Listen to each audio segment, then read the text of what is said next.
بسم اللہ الرحمن الرحیم۔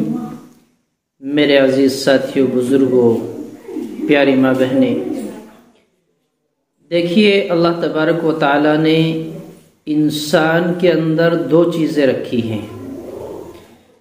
ایک تو جسم جو مٹی سے بنا ہے، اور دوسری روح جو اللہ کا امر ہے، اللہ کا حکم ہے۔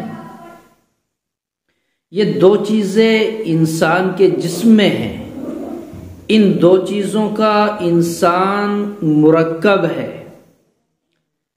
تو اگر ہمارا جسم بیمار ہوتا ہے، یہ مٹی سے بنا ہے، تو مٹی سے بنی ہوئی چیزیں اس کی غذا یا دوا ہوتی ہیں، جس سے انسان کا جسم ٹھیک ہو جاتا ہے۔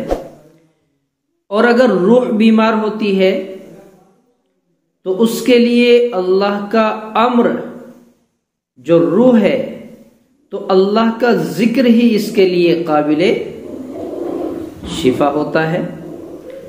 تو اس وقت میرے ذہن میں ایک بات آئی، اکثر ہمارے بچوں کو ام الصبیان کا مرض لگ جاتا ہے، بچہ پریشان رہتا ہے، اس کے ساتھ ماں باپ بھی پریشان ہے، گھر کے سب پریشان ہیں۔ تو اس ام الصبیان سے بچانے کے لیے ایک روحانی وظیفہ اور عمل میں آپ کو بتلا دیتا ہوں، اور بطور ہدیہ اور تحفہ آپ کو دے رہا ہوں۔ انشاءاللہ آپ کے بھی کام آئے گا، اور زندگی بھر آپ دوسروں کو اس نسخے کو دیتے رہیں گے، تو آپ کے نامہ اعمال میں ذخیرہ جمع ہوتا رہے گا۔ عمل یہ ہے کہ ہم کالا دھاگا لیں گے، کالے دھاگے کے 7 تار، 7 کالے دھاگے، اور پھر اس دھاگے کے اوپر ہم 41 گرہ لگائیں گے۔ ہر گرہ بسم اللہ کے ساتھ سورہ فاتحہ، پہلے بسم اللہ الرحمن الرحیم، پھر الحمد شریف الحمدللہ رب العالمین مکمل پڑھیں گے اور ایک گرہ لگا دیں گے۔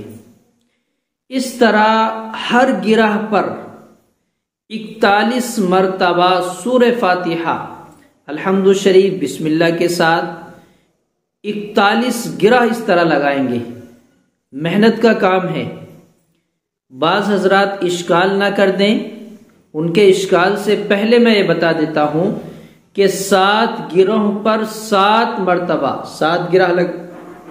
7 مرتبہ سورہ فاتحہ کے عمل سے بھی ام الصبیان کا مرض جاتا رہتا ہے۔ لیکن میں جو بتا رہا ہوں توجہ کرنا، ہر گرہ پر 41 مرتبہ اور 41 گرہ لگانی ہے، اور پھر یہ دھاگا بچے کے گلے میں ڈال دیں گے۔ انشاءاللہ یہ مرض جاتا رہے گا، اور بچہ صحت مند تندرست ہوتا چلا جائے گا، مرض ختم ہو جائے گا۔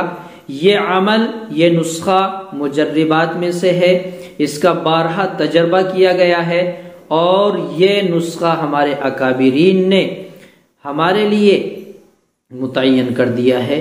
اللہ سے دعا ہے کہ مولا اس نسخے کو اور اس نسخے کے نفع کو عام فرمائے۔ جو اس نسخے کو استعمال کرے، اللہ اس کو صحت اور عافیت سے نوازے۔ آمین یا رب العالمین۔